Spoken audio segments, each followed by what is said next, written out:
اللہ تبارک و تعالی کی توفیق، اس کے کرم اور اس کی عطا سے ہماری زندگی کو اور ہماری سانسوں کو یہ سعادت میسر ہے کہ وہ حضور آقا کریم صلی اللہ علیہ وآلہ وسلم کے میلاد پاک کی ساعتوں اور میلاد پاک کے مبارک مہینے میں گزر رہی ہیں۔ حضور آقا کریم صلی اللہ علیہ وآلہ وسلم کا میلاد اور حضور آقا کریم صلی اللہ علیہ وآلہ وسلم کی ولادت مبارکہ، یہ ایک عالمی اور آفاقی طور پر خوشی کا موقع ہے، بلکہ یہ ایسی خوشی ہے کہ اس خوشی میں صرف جن و انس نہیں، صرف زمین پر بسنے والے جاندار نہیں، بلکہ سر آسمان رہنے والے فرشتے بھی اس خوشی کے شاہد اور اس خوشی کے شریک ہیں۔ اور میلاد پاک کے موقع پر خوشی کا اظہار اور مسرت کا اظہار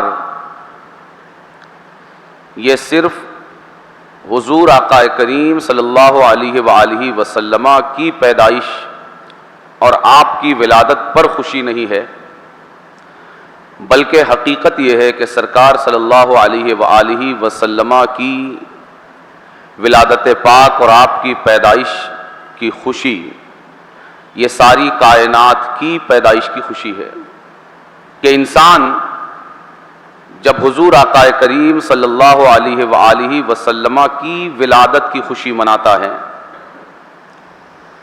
آپ کی پیدائش پر خوشی کا اظہار کرتا ہے، تو وہ حقیقت میں صرف حضور آقا کریم صلی اللہ علیہ وآلہ وسلم کی ولادت اور آپ کی پیدائش پر خوشی کا اظہار نہیں کرتا، بلکہ ساری کائنات کی پیدائش پر خوشی کا اظہار کرتا ہے اور رب کا شکر ادا کرتا ہے۔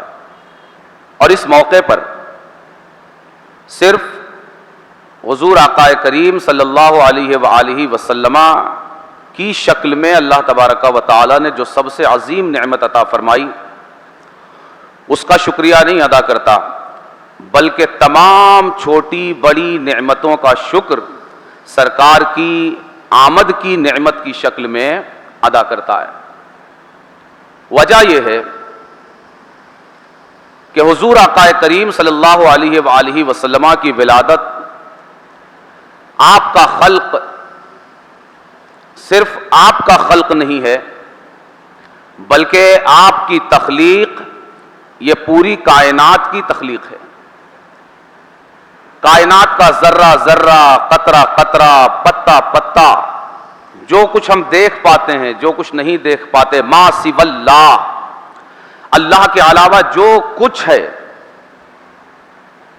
حضور آقا کریم صلی اللہ علیہ وآلہ وسلم کی تخلیق ان سب کی تخلیق ہے۔ حتیٰ کہ ہمارے ماں باپ، ہمارے آبا و اجداد، ہمارے بھائی بہن، ہمارے رشتہ دار، ان سب کی پیدائش کی خوشی حضور آقا کریم صلی اللہ علیہ وآلہ وسلم کی پیدائش کی خوشی میں مضمر اور پوشیدہ ہے۔ کیوں؟ اس لیے کہ حضور آقا کریم صلی اللہ علیہ وآلہ وسلم وجہ تخلیق کائنات ہیں، یعنی ساری کائنات، تمام موجودات، ان کی پیدائش ہی ہوئی حضور آقا کریم کی پیدائش کے صدقے۔ جس کو بھی وجود ملا سرکار کے وجود کے صدقے، جو پیدا ہوا سرکار کی پیدائش کے صدقے۔ تو اب جو اصل الاصول ہے، جو وجہ تخلیق کائنات ہے، اس کی پیدائش کی خوشی ساری کائنات کی پیدائش کی خوشی ہوگی.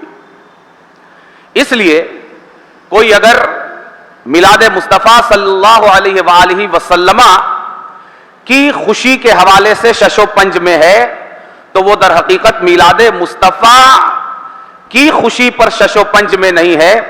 وہ خود اس بات پر بھی شش و پنج میں ہے کہ اسے اپنے والد کی پیدائش پر خوشی منانی چاہیے یا نہیں, اسے اپنی والدہ کی پیدائش پر خوشی منانی چاہیے یا نہیں, اسے خود اپنے پیدا ہونے پر رب کا شکر ادا کرنا چاہیے یا نہیں, اس کو جو نعمتیں رب کی مل رہی ہے, کھانا پینا پہننا اوڑھنا, پیروں کے نیچے زمین, سر کے اوپر چھت اور آسمان, ان نعمتوں پر بھی اسے شکر ادا کرنا چاہیے یا نہیں. در حقیقت وہ ان تمام نعمتوں پر شکریہ میں شش و پنج میں ہے. کیوں؟ اس لیے کہ اگر سرکار کا میلاد نہ ہوتا تو کچھ بھی نہ ہوتا, نہ ہم ہوتے, نہ ہمارے باپ ہوتے, نہ ہماری مائیں ہوتی. کوئی رشتہ دنیا میں وجود نہیں پاتا اس لیے کہ رشتہ دار ہی موجود نہیں ہوتے. جو رشتہ بنا ہے اور جو رشتہ دار بنے ہیں, جو نعمتیں ملی ہیں, وہ سب صدقہ ہے میلاد مصطفیٰ کا. اور کتنی عجیب بات ہوگی کہ ہم اللہ تبارک و تعالیٰ کی دیگر تمام نعمتوں کا شکریہ ادا کریں. ہمارا دین ہمیں سکھاتا ہے کہ اگر ہم ایک گھونٹ پانی بھی پئیں تو الحمدللہ کہیں. الحمدللہ کیا ہے؟ الحمدللہ اس نعمت کے ملنے کا سیلیبریشن ہے, اس کو منانا ہے کہ مولا تو نے ایک گھونٹ پانی عطا فرمایا, تیرا شکریہ. زبان سے بھی شکریہ کے بول بولے جائیں, یعنی اظہار بھی کیا جائے اور دل میں بھی خوشی کے جذبات اٹھتے, ظاہر بھی خوشی سے معمور ہو اور باطن میں بھی خوشی کی لہر اٹھے. ایک گھونٹ پانی اگر اس پر خوشی کا یہ مقام ہے کہ باطن میں بھی خوشی ہو اور زبان سے بھی خوشی کا اظہار ہو, تو جو قطرہ قطرہ جس کے صدقے میں ملا, ذرہ ذرہ جس کے صدقے میں ملا, پتا پتا جس کے صدقے میں ملا, پوری کائنات جس کے وجہ سے ہمیں ملی اور جس کے صدقے تخلیق کی گئی, اس کے آنے پر, اس کے ملنے پر کیوں کر خوشی نہ منائی جائے. اگر ایک گھونٹ پانی پر خوشی کا اظہار کرنا ضروری ہے تو یہ تو وہ ہے جو وجہ تخلیق کائنات ہے, اصل کائنات ہے, جانے کائنات ہے, روح کائنات ہے. تو پھر اس کی آمد پر اور اس کی پیدائش پر یہ موقع خوشی کے اظہار کا موقع کیوں نہ ہوگا. یقیناً ہماری زندگی میں بہت سارے مواقع خوشیوں کے آتے ہیں, لیکن ہر خوشی اسی ذات کے صدقے میں ملی ہے, تو ہر خوشی سے بڑی خوشی اس ذات مبارک کی آمد کے موقع پر ہونی چاہیے. ایسی خوشی اور ایسا اظہار خوشی کا کہ ہماری کسی خوشی کا اظہار اس خوشی کے اظہار کا مقابلہ نہ کر سکے. کیوں؟ یہ نعمت سب سے بڑی تو اس کی خوشی سب سے بڑی, اور خوشی سب سے بڑی تو اس کا اظہار سب سے بڑا. لہذا میں نہیں سمجھتا کہ کسی صاحب ایمان کو یہ سمجھانے کی ضرورت ہے کہ میلاد مصطفیٰ خوشی کا موقع ہے, چراغاں کا موقع ہے, خوشیوں کے اظہار کا موقع ہے. کیوں؟ اس لیے کہ ہم اس دین کے ماننے والے ہیں جو ایک گھونٹ پانی کی نعمت کو بھی خاموشی سے ہضم کر جانے کی اجازت نہیں دیتا. تو ساری کائنات جس کے صدقے جگمگائی اور روشن ہوئی, اس کی آمد اور اس کے ملنے اور اس کے میلاد اور اس کے خلق کے موقع پر یہ کس طرح ہو سکتا ہے کہ ہم خاموشی کے ساتھ اسے ہضم کر لے جائیں. اس لیے میلاد کی خوشی یہ سب سے بڑی خوشی, اور اسی کے ساتھ میلاد مصطفیٰ صلی اللہ علیہ وآلہ وسلم کا یہ عظیم ترین موقع, یہ وقت بڑا اہم ہوتا ہے, یہ ساعتیں بڑی قیمتی ہوتی ہیں جنہیں خاص واقعات سے نسبت ہو جاتی ہیں. ظاہر ہے کہ پیدائش کو تقریباً 1500 سال ہو گئے, 1500 سال ہو گئے, لیکن 15 صدیاں گزر جانے کے بعد بھی آج اس دن کو خوشی کیوں منائی جائے؟ کیوں؟ اس لیے کہ یہ وقت پڑوسی ہے اس وقت کا, یہ وقت پڑوسی ہے اس وقت کا جس وقت میں آقا کریم صلی اللہ علیہ وآلہ وسلم کی ولادت ہوئی. تو یہ وقت عکس ہے اس وقت کا، تصویر ہے اس وقت کی کہ ایک ایسے ہی دن، ایک ایسی ہی تاریخ کو، ایک ایسے ہی وقت میں، ایک ایسے ہی لمحے میں حضور آقا کریم صلی اللہ علیہ وآلہ وسلم کی ولادت ہوئی تھی۔ تو وقت جیسا ہے، یہ لمحہ اس لمحے جیسا ہے، یہ تاریخ اس تاریخ جیسی ہے، یہ مہینہ اس مہینے جیسا ہے، اس لیے اس کی بھی یہ عظمت، اس کا بھی یہ مقام اور اس کا بھی یہ مرتبہ ہے۔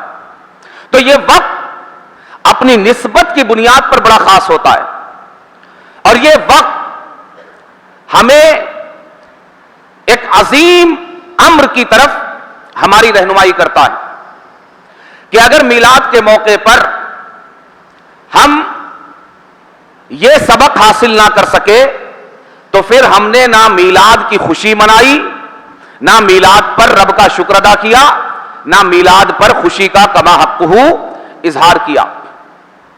وہ کیا ہے؟ وہ یہ ہے کہ ہر نسبت، ہر تعلق، ہر وابستگی، ہر وفاداری، ہر شناخت، ہر پہچان اور ہر آئی ڈی پر حضور آقا کریم صلی اللہ علیہ وآلہ وسلم کی ذات کریم سے ہمارا جو تعلق، جو نسبت، جو وابستگی، جو وفاداری اور جو پہچان اور جو شناخت ہے، اسے غالب کیا جائے۔ یہ سب سے بڑی ذمہ داری ہے اس موقع پر۔ کیوں؟ اس لیے کہ ہم اپنی زندگی میں سب سے بڑی سرمایہ کاری وہاں کرتے ہیں جہاں سے ہمیں نفع سب سے زیادہ ملنے والا ہو، سب سے زیادہ خرچ وہاں کرتے ہیں، سب سے زیادہ انویسٹ وہاں کرتے ہیں، سب سے زیادہ مال وہاں لگاتے ہیں، اپنی توانائیاں، اپنا وقت اور اپنی مصلحتوں کو سب سے زیادہ وہاں خرچ کرتے ہیں جہاں سے ہمیں سب سے زیادہ نفع، فائدہ اور منفعت ملنے کی امید ہوتی ہے۔ حضور آقا کریم صلی اللہ علیہ وآلہ وسلم کی ذات کریم وہ ذات کریم ہے کہ جس ذات سے وابستگی ہمارے لیے دنیا اور آخرت دونوں کی کامیابی اور نجات کا ذریعہ اور سند ہے۔ دنیا اور آخرت کا سب سے بڑا نفع، سب سے بڑا فائدہ اور سب سے بڑا مفاد اور سب سے بڑی منفعت جس ذات سے وابستہ ہے وہ حضور آقا کریم صلی اللہ علیہ وآلہ وسلم کی ذات کریم ہے۔ تو ہمیں چاہیے کہ ہماری یکماتر شناخت، واحد پہچان، ایک آئی ڈی، ایک وابستگی، ایک تعلق اور ایک وفاداری جو سب سے اوپر ہونی چاہیے، جو سب سے ممتاز ہونی چاہیے، سب سے جداگانہ ہونی چاہیے، جو اس دنیا میں بھی ہماری پہچان بن جائے، اس دنیا میں بھی ہماری پہچان بن جائے، وہ صرف اور صرف حضور آقا کریم صلی اللہ علیہ وآلہ وسلم کی ذات کریم سے وابستگی ہونی چاہیے۔ جس طرح مچھلی کی پہچان پانی سے ہے، جس طرح سارے موجودات کی پہچان ہوا سے ہے، اسی طرح ہماری پہچان ذات رسول کریم صلی اللہ علیہ وآلہ وسلم سے ہونی چاہیے۔ ہماری ہر پہچان اس کے نیچے ہونی چاہیے، ہماری ہر شناخت اس کے نیچے ہونی چاہیے، ہمارا ہر تعلق اس کے نیچے ہونا چاہیے، ہماری ہر وفاداری اس کے نیچے ہونی چاہیے، ہماری ہر وابستگی اس کے نیچے ہونی چاہیے، ہماری ہر آئیڈینٹی اس کے نیچے ہونی چاہیے۔ یہ سب سے بڑا تقاضا ہے ماہ میلاد کا کہ ہر تعلق کو اس تعلق کے نیچے دبا دیا جائے، ہر نسبت کو اس نسبت کے نیچے دبا دیا جائے۔ کیوں؟ اس لیے کہ اسی نسبت کے صدقے ساری نسبتیں ہیں، اسی تعلق کے صدقے سارے تعلق ہیں، اسی رشتے کے صدقے سارے رشتے ہیں، اور اسی وفاداری کے صدقے ساری وفاداریاں ہیں۔ یہ موقع عید میلاد کا موجودہ وقت میں پوری امت سے جس اہم امر کا تقاضا کرتا ہے وہ یہ کہ جس طرح قرون اولیٰ کے مسلمانوں کی ایک شناخت تھی، کیا یہ محمد عربی کے غلام ہے، اول بھی یہی آخر بھی یہی، ان کی آنکھیں ذات رسول کریم پر بند ہے، اول بھی یہی آخر بھی یہی۔ اسی طرح آج عید میلاد کا موقع پوری امت سے یہ تقاضا کرتا ہے، یہ مطالبہ کرتا ہے کہ تم نے جو اپنی چھوٹی چھوٹی شناختیں چپدی کے شوربوں کی طرح بنا کر رکھی ہوئی ہیں، ان تمام شناختوں کو اپنے قدموں تلے روند کر حضور آقا کریم سے وابستگی کی پہچان کو سب سے زیادہ بلند مقام پہنچایا جائے, سب نیچے رہ جائے, ساری نسبتیں, سارے تعلقات, ساری وابستگیاں, ساری وفاداریاں, ایک وفاداری جو دنیا کے دوسرے کونے سے بھی اگر کوئی ہمیں دیکھے تو ہم نظر آئے یا نہ نظر آئے, ہماری وفاداری مصطفیٰ اسے ضرور نظر آئے. وہ ہمیں دیکھ سکے یا نہ دیکھ سکے, تعلق مصطفیٰ ضرور نظر آئے. وہ ہمیں دیکھ سکے یا نہ دیکھ سکے, مصطفیٰ کریم کے فرمان پر مر مٹنے کا جذبہ ہمارے اندر اسے ضرور نظر آئے. عید میلاد کا یہ موقع ہم سے یہ مطالبہ کرتا ہے. اسی لیے میں یہ کہا کرتا ہوں کہ یہ موقع اپنی محبتوں کو خالص کرنے کا موقع ہے. یہ عید میلاد سال میں ایک بار وہ موقع ہے جو صرف حضور آقا کریم صلی اللہ علیہ وآلہ وسلم کی ذات کریم سے متعلق ہے اور ریلیٹ کرتا ہے. مگر کچھ بد نصیب بلکہ بدتمیز اور گستاخ کہا جائے وہ ایسے ہیں جو اس موقع کو بھی رسول اللہ کی نسبت کے لیے خالص نہیں رہنے دینا چاہتے. بہت سنجیدگی کے ساتھ اس امت کو اس فساد کو سمجھنے کی ضرورت ہے. پیر کا اگر عرس ہو تو اس میں دوسرے پیر کا ذکر قبول نہیں ہے. بولیے قبول ہے؟ قبول نہیں ہے. تو رسول اللہ کا ذکر ہے, رسول کے ذکر میں کسی اور امتی کا ذکر کیسے مقبول ہو سکتا ہے؟ ہو سکتا ہے؟ نہیں ہو سکتا. یہ فیصلہ میرا نہیں, یہ ہر دل کی آواز ہے. یہ کیسے ہو سکتا ہے کہ موقع رسول اللہ کی خوشی کا ہو اور ذکر کس کا ہو؟ امتی کا نہیں. یہ وہ گمبھیر وشے ہے جو ہمیں رسول اللہ سے ایک ماتر شناخت جو ہماری ہونی چاہیے ہمیں اس مقام پر پہنچنے نہیں دیتا. یہ وہ فساد ہے جو ہمیں امتی نہیں بننے دیتا. امتی سے اوپر ہمیں مرید بناتا ہے, امتی سے اوپر ہمیں شاگرد بناتا ہے, امتی سے اوپر ہمیں فلاں شہر کی طرف منسوب بناتا ہے, امتی سے اوپر اور رسول اللہ سے اوپر ہمیں فلاں امتی کے اوپر آنکھیں بند کرنا سکھاتا ہے. یہ وہ فساد ہے جو رسول سے اوپر امتی کو رکھتا ہے, جو رسول کی نسبت سے اوپر امتی کی نسبت کو لاتا ہے, جو رسول سے وفاداری سے اوپر امتی سے وفاداری کو لاتا ہے. اس فساد کو اگر آج قدموں تلے نہیں روندا گیا تو آنے والی نسلوں کے نزدیک اس سے بڑا عقیدہ کوئی نہیں ہوگا جو آج عقیدہ بنا کر ٹھوسنے کی کوشش کی جا رہی ہے. حتیٰ کہ آخری حد میں میلاد مصطفیٰ کا جھنڈا ایک علامت ہے. کس کا جھنڈا ہے؟ نبی کا جھنڈا ہے. نبی کا جھنڈا. آپ سوچ دیکھیے, جب سوچ میں فساد آتا ہے, جب دکانداری آتی ہے, جب دین فروشی آتی ہے, تو پھر کتنی بڑی ذات ہے ہمارے پاس. رسول اللہ کی ذات کے بعد رسول اللہ کے میلاد کے دن کسی کی ضرورت ہے ہم کو؟ بولیے. پیر آ جائے تو ہم اس کے مقابلے میں کسی اور کو دیکھنے کی ضرورت محسوس نہیں کرتے. رسول اللہ آ گئے, ابھی بھی آپ ادھر ادھر دیکھ رہے ہیں. یہ کون سی محبت ہے؟ جب رسول اللہ آ گئے اب نبیوں کی طرف نہیں اس طرح دیکھا جا سکتا, امتی کی طرف کیسے دیکھا جائے گا؟ کون ہے جو محمد رسول اللہ کے آنے کے بعد یہ کلمہ پڑھے لا الہ الا اللہ آدم صفی اللہ؟ کون ہے جو کہے لا الہ الا اللہ موسیٰ کلیم اللہ؟ کون ہے جو کہے لا الہ الا اللہ عیسیٰ روح اللہ؟ لا الہ الا اللہ ابراہیم خلیفۃ اللہ؟ لا الہ الا اللہ اسماعیل ذبیح اللہ؟ کون ہے جو مصطفیٰ کریم کے آنے کے بعد کسی نبی کا کلمہ پڑھے؟ جب مصطفیٰ کریم کے آنے کے بعد کسی نبی کا کلمہ نہیں پڑھا جا سکتا تو امتی کا کلمہ کیسے پڑھا جا سکتا ہے؟ لعنت ہے ان امتیوں پر جو رسول اللہ کے آنے کے بعد بھی خاص اسی دن رسول اللہ کو چڑھانے کے لیے, رسول اللہ کی شان گھٹانے کے لیے, رسول اللہ کے عاشقوں اور محبین کا دل جلانے کے لیے امتی کا کلمہ پڑھتے ہیں. لعنت ہے ان امتیوں پر. حتیٰ کہ وہ جھنڈا جو سمبول ہے آمد مصطفیٰ کا, جو علامت ہے میلاد مصطفیٰ کی, اس کو بھی خالص نبی کے جھنڈے کے طور پر نہیں چھوڑا گیا. خالص نبی کے جھنڈے پر نہیں چھوڑا گیا. جھنڈا کیا ہے؟ آپ کے وطن کا جھنڈا ہے نا ترنگا. آپ ذرا اس میں اپنی پسند کا کوئی پیبند لگا کے بتائیے, بتائیے. آپ ملک اور وطن کے غدار اور گستاخ ہو گئے کہ نہیں؟ کس کا جھنڈا ہے؟ کس کا؟ وطن کا جھنڈا ہے، لیکن تم اپنی پسند کا کوئی پیوند نہیں لگا سکتے۔ تم نے رسول کو کیا سمجھا ہے؟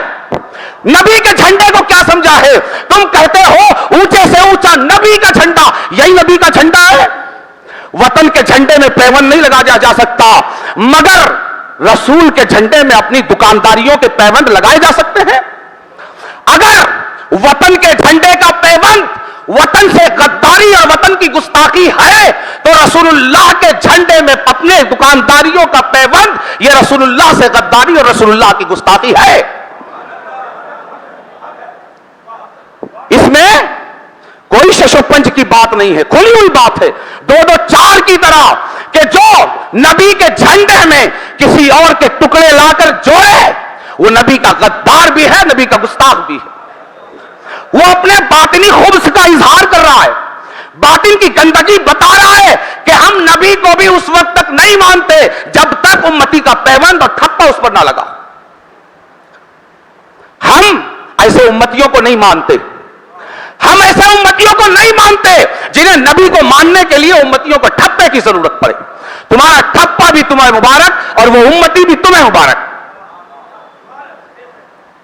ہم اس امتی کو مانتے ہیں جو رسول اللہ کا غلام بے دام ہو، بلا شرط مصطفیٰ کا غلام ہو، اپنی ہر پہچان کو مصطفیٰ کی پہچان پر قربان کر دے، اپنی ہر وفاداری کو مصطفیٰ کی وفاداری پر قربان کر دے، اپنی ہر شناخت کو مصطفیٰ کی شناخت پر قربان کر دے۔ دوستو، آج ہمارے پاس ہر آئیڈینٹی ہے، ہر پہچان ہے، ہر شناختی کارڈ ہے۔ عید میلاد کا تقاضا یہ ہے ساری امت سے کہ تم کچھ بھی ہو اپنی نسبتیں اپنے پاس رکھو، مگر سب سے اوپر اس نسبت اور اس پہچان کو رکھو کہ تم غلام مصطفیٰ ہو۔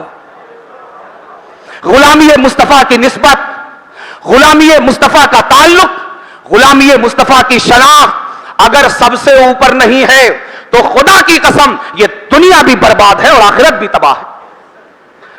رسول اللہ نے فرمایا کہ گزشتہ انبیاء اور رسول کو بھی میرے بغیر نجات نہیں ہے۔ انبیاء اور رسول کو بھی مفہوم حدیث ہے کہ انہیں بھی میرے بغیر گنجائش نہیں ہے۔ تو ہم کس پاسنگ میں ہیں؟ ہم کس کھیت کی مولی ہیں؟ ہم کس شمار و قطار میں ہیں کہ رسول اللہ کی نسبت سے اوپر کسی نسبت کو رکھ کر ہم کامیاب ہو جائیں؟ نہیں، یہ رسول دشمنی ہے، یہ رسول سے غداری ہے، یہ رسول کی گستاخی ہے، یہ رسول سے بے وفائی ہے۔ امت کا وتیرہ صدیوں سے یہ ہے کہ نبی کا جھنڈا تنہا نبی کا جھنڈا ہے۔ نبی، فتنے تو ہر زمانے میں رہے، کیا فتنہ اس صدی کی پیداوار ہے؟ اس سے بڑا فتنہ جب مصطفیٰ جان رحمت آئے اس وقت تھا۔ آج کعبے میں کوئی بت نہیں ہے۔ رسول اللہ جب آئے کعبے میں مرکز توحید میں 360 بت تھے، مگر اس وقت صرف نبی کا جھنڈا۔ ہر زمانے میں فتنے رہے مگر نبی کا جھنڈا۔ یہ فتنے کے دفاع نے نیا فتنہ کھڑا کر دیا۔ فتنے کو کچلنے کے نام پر نیا فتنہ کھڑا کر دیا گیا کہ امتی کی نسبت کو رسول اللہ کی نسبت سے بھی بالا تر کیا جائے۔ اس سے بڑا فتنہ اس دور کا کوئی اور نہیں ہو سکتا۔ کیوں؟ باہر سے اٹھنے والی انگلیاں ہمیں نظر آتی ہیں، اندر سے اٹھنے والی انگلیاں مصلحت کوشیوں کی چادر تلے چھپا دی جاتی ہیں۔ اصل کام اس امت کا یہ ہے کہ اپنی صفوں میں جو غداران نبوت اور گستاخان رسالت ہیں انہیں پہچانا جائے، ان کی شناخت کی جائے کہ جنہیں مصطفیٰ کا کچھ بھی پیور خالص نہیں چلتا، انہیں پہچانا جائے۔ عید میلاد کا سب سے بڑا پیغام یہ ہے، ہر شناخت کو نیچے کر کے، مغلوب کر کے غالب کیا جائے، اعلیٰ اور بالا کی جائے رسول اللہ کی نسبت اور غلامی رسول کو۔ اللہ تبارک و تعالی حضور آقا کریم صلی اللہ علیہ وآلہ وسلم کی اس غلامی کا صدقہ ہمیں عطا فرمائے۔ حضور آقا کریم صلی اللہ علیہ وآلہ وسلم سے تعلق اور نسبت کو ساری دنیا میں ہمارے لیے وجہ افتخار اور ہماری شناخت اور ہماری سب سے بڑی پہچان بنا دے. وما علینا الا البلاغ.